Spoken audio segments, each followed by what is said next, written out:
Welcome to Dance to Heal. I'm your host, Jenny C. Cohen. Join me as I share stories of how dance and movement can bring healing in a way that is safe and tailored to your life. I'm a cancer survivor, mother of two, and an award-winning performer who found that movement was vital to my recovery. I created Dance to Heal Wellness and also authored the best-selling book, Outside in Recovery, Dancing My Way Back to Myself After Breast Cancer. I will bring new techniques to help you on your dance journey and healing path. Are you ready to move? Dance to Heal starts now. Kristina Schrader is an empowerment coach focused on mindset, fitness, and well-being in order to help her clients in their transformation as they realigned mind, body, and spirit. Welcome, Kristina. I'm so excited you're here. Me too. Thank you. So excited. So, folks, when I first officially met Kristina back last year in Florida, I found out later that you signed up to become a flight attendant, and you're now officially a flight. Like what? What induced you to do that out of your already really busy life? Talk about leveling up your life. Yeah, exactly. Like multiple chapters. That's kind of where it comes in, is that I'm now in a season where I'm an empty nest. I know some people don't like that, but I actually like that term because I feel like a mama bird, and I'm really happy that they've all flown the nest. That's what they're supposed to do. So I'm not sad. Everyone kept asking, are you going to be sad? I'm like, I don't know, but I'm not. I'm just filling up the time. That's for sure. So it's exciting for me. It's like a whole new chapter, and I can like decide what I want to do. And as a child, I definitely thought, oh, I want to fly and I want to be a flight attendant. It looked very glamorous and all to me. And then I saw a friend was doing it also in this chapter of her life. She's like, they've all flown the coop. They all live in different states.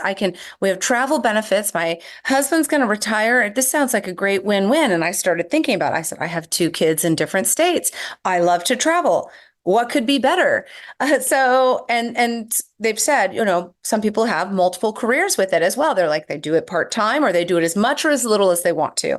So I thought, I'm going to throw my name in the hat. I'm going to just try it. And my kids are pretty much used to me saying that, like, hey, Mom, what are you doing now? Like, she's throwing her name in the hat. And I hope they'll lead by example, right? That they should not be afraid to try something, see what happens. And same thing, they wrote back to me and they said, hey, you're going through the first step of this process. And I said, okay, let's see what happens.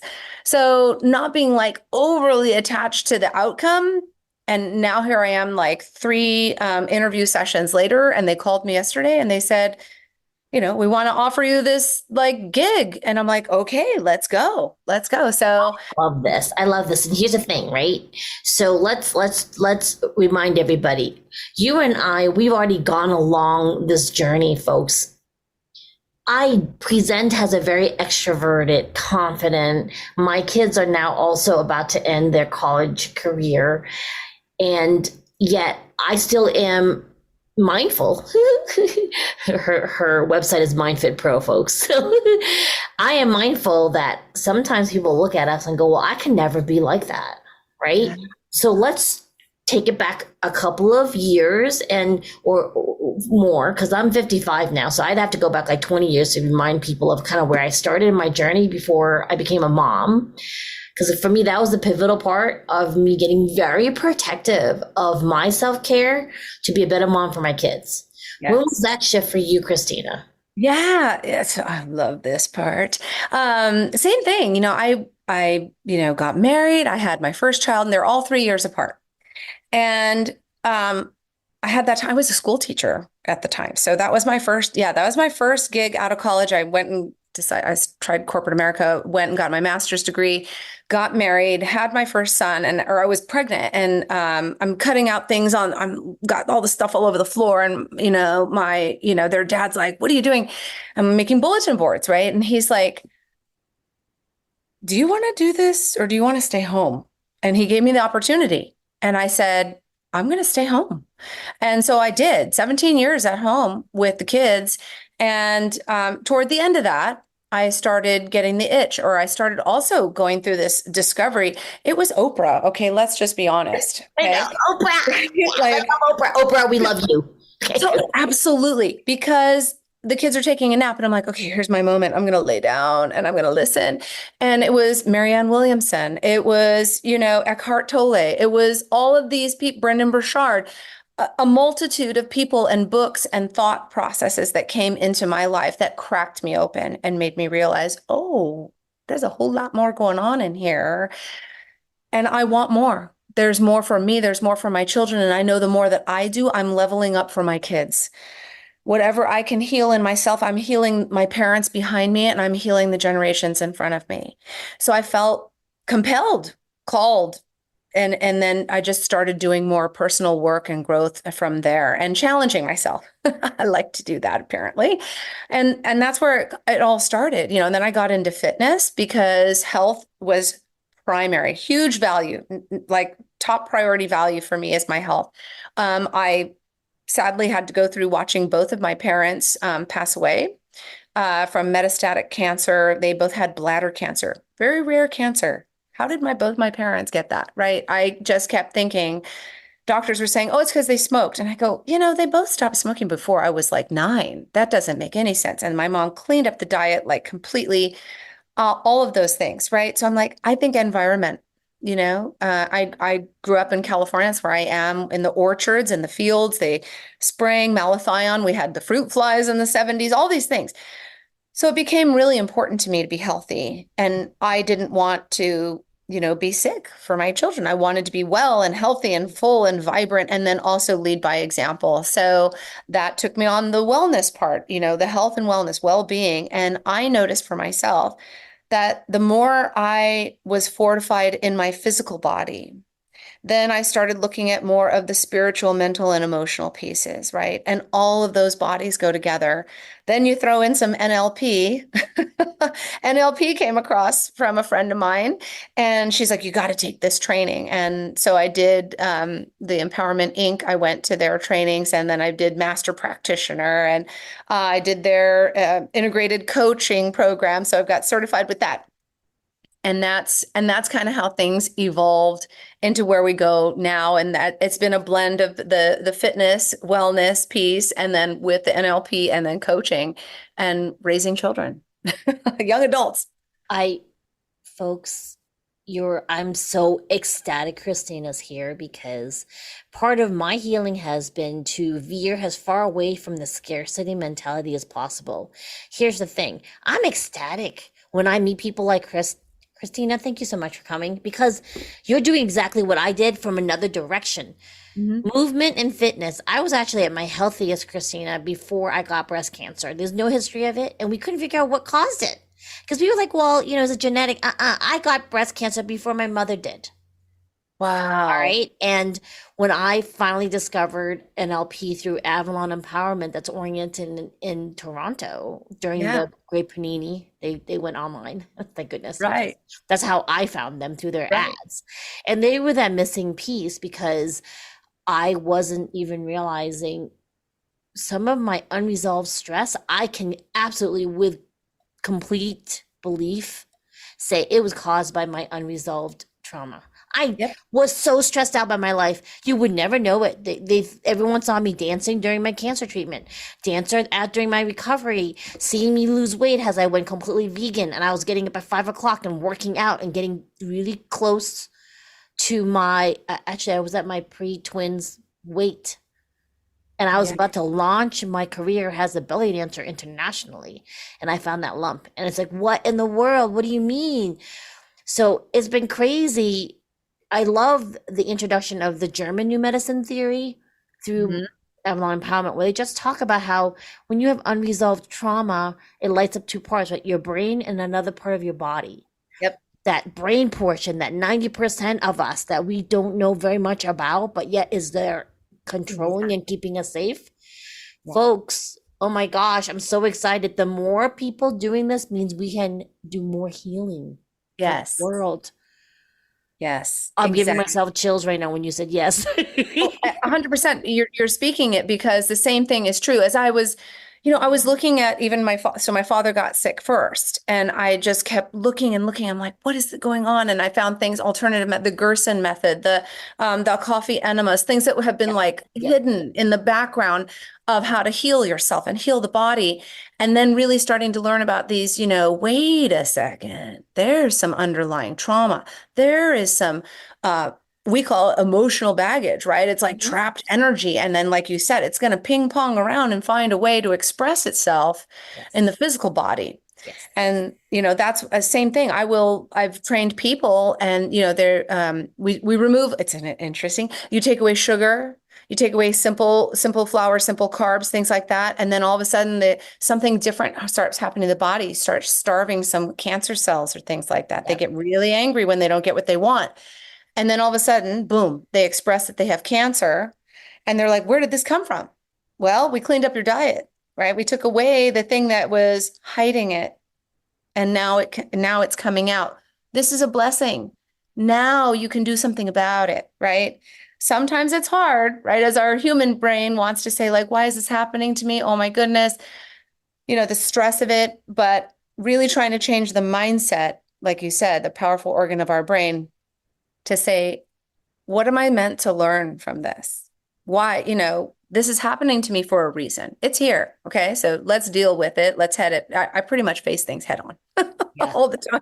I'm like, Yeah. so then what am I meant to learn from it? And then how can I then teach or give that forward Mhm. is the same issue. Yeah. I I love love that. that. It all goes together. I tell people this too in the gym, right? I used to teach Orange Theory, taught like over 2,000 classes. That's thousands and thousands of people, several studios. And you have them captive audience. It's so great. It's just like having them in a trance, right? So they're in kinesthetic motion, right? They're an open vessel, the unconscious mind's paying attention, So I'm sitting there and I said, well, you sitting there thinking, you're doing this. Oops, you're not, you are um your brain is the thing that's really working, right? I'm like, so if we don't give up on that contraction, that weight is still going to get there. It's just a matter of time. So how are we going to address the whole thing? How are we going to get there and have the win? But it's the power of the mind. Yeah. That's the biggest muscle. Yeah, it really is. And I love that you worked in the whole physicality realm first. I danced all the time. And it was the marrying. For me, it's always this outside in approach because dancers, we know how to move. We know how to be in our bodies. And we also know how to disassociate while we're moving in our bodies, right? So some of our audience members, you haven't really moved because you're at the computer or on your phone or your life dictates you stay sedentary. And so we're advising you move. And some Yes. of us, right, I've had people who were runners and it's become a way for them to tune out of their Yeah, bodies, exactly. right? So what we are advocating for you is wherever you are on that range, the missing link is being aware of the fact that there is 90% of you that's unconsciously controlling you no matter what you want to do. So once you bring that unconscious forward and on board, that's when you're going to see real change in your life. Exactly. Exactly. And leaning into that. I fully agree. Same thing. Dancer, same thing. And I went to the Omega Institute in upstate New York. And I went for a training with Pema Chodron. She's the only female monk, Buddhist monk, and Yes. she teaches Tonglen. She was teaching Tonglen, this particular one, and long sitting, long. We had 6 or 8 hours of straight on Buddhist meditation. Which, if you've never done, like your monkey mind is going nuts. You're just yeah. There was no right. There's no mantra going. You are just there with it, and beautiful practice. Absolutely love it. And I found that in exercise, like you said, dance, I've been dancing since I was 3. Getting up to speak, little different. Moving your body on a stage, presentation, don't have to talk, just move the body, totally different. And I would say that's my meditation. And it can also be my escape. Right. Yes. I bought her CDs and downloaded it into those Oh tiny yeah. little Apple things before they discontinued it. And then I noticed I can't sit still. It would actually arouse my trauma response to force myself to meditate. Yep. So for our people who are just listening and you can't see me doing the quotation marks, I'm like, Yeah. I couldn't do it. I couldn't do it. I had to marry her tuning into the five senses with walking and breath work. And that was Yep. the only way I could do that. And I realized, wow, wait a minute. What if I marry that to my dance? Hmm. And that's how the Dance to Heal was born for me, right? Right. Yeah. And then still, folks, that's not enough. You still have to do that NLP work that Christina and I do. Yeah. You got to do it. You don't have to do it with us. I recommend you do it with us. Find someone who will help you through that. Let's talk about your gift, Christina. Yeah. I love that. I love the NLP. I had to be my own first, right? I'm my own first client. Mhm. And I use the analogy of I have fallen down, I have skinned my knees on just about everything. And where was I? Oh, it was at Build Your Brand Live. And they were talking about rock bottom has a basement. I'm like, oh, I've visited. I have visited. Yeah, yeah. Mine had sub levels, y'all. Like Yeah. we never Yeah. talk about that, but that's real talk. Go ahead. It's true. And it's true. And I have had people, like you said earlier, you're like, no one would have known the pain that you were going through. No one would have known the recovery that you were doing because I don't know. It's just, that isn't how I present. However, definitely going through it. But coming to NLP brought this layer, like you were talking about, like removing scarcity, right? That was an underlying piece for me. I had a scarcity mindset from my childhood, right? We had my mother was a child of the Depression. Yes. My father grew up picking in the fields in Texas, Mhm. and all the way across here. So it was a different mindset at home that then definitely left its mark on me. And I can remember my father saying to me, "What are you going to do if you ended up homeless?" And I'm like, "What? I'm 10 years old. Why am I thinking about that? Aren't I safe? Am I not safe here? Do we not have a home?" Yeah. You know? Yeah. And we But internalize that stuff and we don't even realize it. right. And I became hyper vigilant about that. And that took up a lot of brain power and a lot of space to be worried about it all the time. So to learn about NLP and go, wow, wait, what is going on with my brain? And how can I make it work for me? Right? We talk about the conscious brain and the unconscious brain, right? The conscious brain we call the goal getter. It's the captain of the ship, right? Where it's the one that's talking all the time in our head. We need to do this, we need to do that. And then that unconscious is, I call them the people in the boat, right? They're rowers underneath. I've got Jean Valjean in my head, right? They're I know, I love that. Oh, now you got the whole soundtrack. We play the that. We saw it live so Oh, many did you? times in New York City, and so we have the soundtrack. Go ahead. Yeah, no, I'm now but playing the that's soundtrack in the it, back of my head. Oh, ADHD right? moment. Go ahead, focus, Jen. Exactly. But when you're the captain's going, well, we're gonna go, I don't know, we're just gonna use, we're gonna go lose weight. We're gonna go change our life by, we're gonna lose weight, we're gonna get cleaned up, we're gonna go to the gym 7 days a week, we're gonna eat clean and all of that. And the rowing people are going, are we? Because we've never done that before. That's And new. you've told us by other examples, we're not gonna do that. Or we might do it for a couple of days and then we're not gonna get there. So again, it's like when the alignment isn't there between the conscious and the unconscious brain, we never get anywhere. We row in a circle. And so that's what happens a lot of times, right? I talk about values a lot, values alignment, right? Making sure at our core, this is something that I value. And then, okay, then the rowers can go, okay, yeah, no, she's talked about that. Eating well is important to us. And now she's showing us some baby steps to that. Okay, so we'll row, we'll get there, we'll start to go that direction. So I love that NLP taught me that, right? That I have to gain alignment between the conscious and the unconscious mind. I have to talk about what my values really are. I have to understand how I'm presenting to the world, building rapport, love that one. Huge piece in NLP work that, you're learning and matching and mirroring. How do I show up? How do I communicate with you? What are you really receiving from me? There's how many millions of bits of information coming at us. We can only process like 126 million bits at a Yeah. time. And there's so much that's getting filtered and distorted based on my experience, right? Based on maybe my childhood scarcity or limiting belief that, oh, the world might fall apart any moment. Yeah. How am I going to prepare to be on the street? Because my dad told me that one time.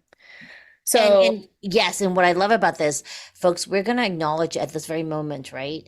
Everyone's really unique in how we react to stressful things. One thing for one person, A, will most likely be reacted to a different way by person B.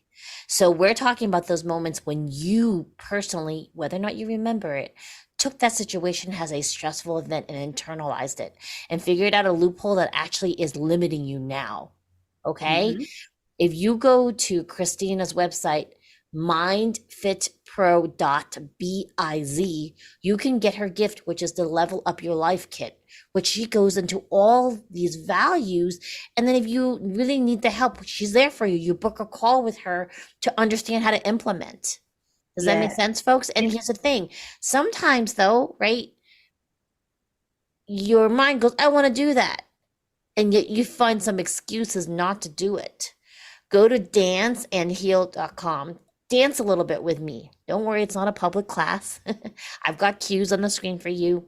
Do some myofascial release work because the body holds memories and it keeps score. Yep. Then go and look up Christina at mindfitpro.biz and check out that value system. Either way, the fact that you're even willing to do either one is signaling to your subconscious, oh, I want to shift. I want to shift. Because like what Christina was saying, you can be like, wow, I want to do this. And then because it's so brand new to your subconscious, which has kept you safe up until this moment, it will still keep you uncomfortable because that's where it knows safety for you. Because of those few moments way in the past that we don't remember anymore, where we didn't feel safe and we felt disempowered. Right. So true. Yeah, absolutely. Yeah, the unconscious Brian, its prime directive is to keep you safe, right? Yeah. It's Yeah. That's what it's designed to do. So it's not going to let you go too far outside of your normal footprint unless you can gain alignment, right? And you feel that, right? When we do the body check, do a body check, do you have tightness in the throat, tightness in the chest, tightness in the gut, right? Talking about that alignment, either whether chakras are your thing, meridians, all of it's true. However you get to it, like you just said, however you get to this, it's all still the truth of how things are working, right? Yes, yes, yes. Mhm. Let us be your wake-up call. If you're listening to this interview, you are meant to start doing this work, folks. Like no holds barred, right, Christina? We all are survivals of the panini. That Yeah. means you are meant for bigger things. It's time for your shift. Mhm. Like join us on the other side, folks. It's so much nicer over there. Because what Christina like now dancing? Because Christina came from a poverty mindset. I also came from generational poverty back in Taiwan, where we Mhm. we were the poor people. Like, what my husband and I joked when we moved to Long Island, we were in Great Neck, surrounded by mansions and huge properties, and we were in the blue collar area with the littler houses with the actual sidewalks, that kind of a Yeah. thing, right? And even then, it felt to me like we didn't belong there Right. because of my poverty mentality that I had inherited from my parents. And Right. it's taken me quite a lot of this work with this unconscious to let go of that. Yeah. And there's also layers of entwinement, folks. So just be aware. Christy and I only spoke of one thing. We all had layers we worked through. Oh, yeah. I'm also certified in the neurolinguistic programming, which is what the NLP is. And I'm also a master practitioner like Christina. So we can speak very freely on this because we've done the work. Mhm. What I love about this particular thing is, okay, so like we love Zumba and other type of certifications and real talk. I've certified in Zumba and I just certified in this amazing thing called Pound Fit, which is dancing fitness with little stick, like drumsticks, where you're pounding and smacking them. It's wonderful. And Yeah. at the same time, these wonderful certifications. I paid one fee and now I'm a teacher.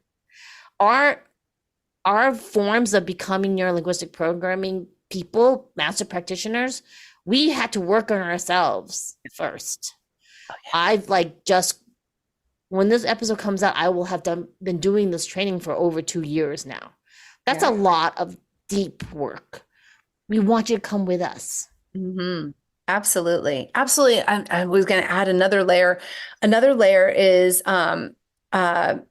my teacher is Dr. Matt James. So he teaches mental emotional release. So that's the other part, really, really moving that stuck energy, whatever, the limiting belief, all of those types of, or anger, sadness, fear, guilt, shame, hurt, all of those, we can remove those. And then the edges just aren't as sharp anymore. The reaction isn't the same. I've had so many people say to me, like a big thing might be, I had recently some girlfriends that had a spat, and it got heated in front of one another, and one's in tears and one's, cursing and leaving the room. And I'm sitting there, and my friend says, after it's all done, she goes, "How did you just sit there?" I'm like, "Well, I'm not reactive like that anymore." And there's too many other people reacting. I'm like, somebody's got to hold ground over here. Well, I do PQ reps, and a lot of that talks about, if someone's in this judge part of them versus their sage part, right? If you can stay in sage, no one can move you out of there. Right. It's this mental fitness strength that we have to have. And I think the acknowledgement of that's really I used to take on everyone's monkeys, y'all. Yeah. And I'm monkey free. Like I'm the year of the monkey. I can take care of my own monkey, and everybody else take care of your monkey, because that's really the bottom line, right, Christina? We can only change ourselves, which in turn changes everything around us. Yes. I just said that to someone else. I'm like, when you do your work, you're affecting other people. They have to respond. They're going to respond to you differently because you're going to be showing up different. Yes. So good for you. Go, keep doing it. Yes, we all get, and we want you to do that too. So don't forget, come back to this episode. I think Christina's just going to have to come back, because I have so many other things to talk about. We could talk about being like parents, and I want to know like all these places that she's traveled to, has a flight attendant, and I'm going to see her again soon. So folks, you be well. We'll see you next time. Absolutely. Bye. Bye. Thanks for listening to Dance to Heal with Jenny C. Cohen. Come back next time to hear stories of recovery through movement and learn more ways that you can move your body. To work with me and continue your journey, visit outsideinrecovery.com. Are you ready to move?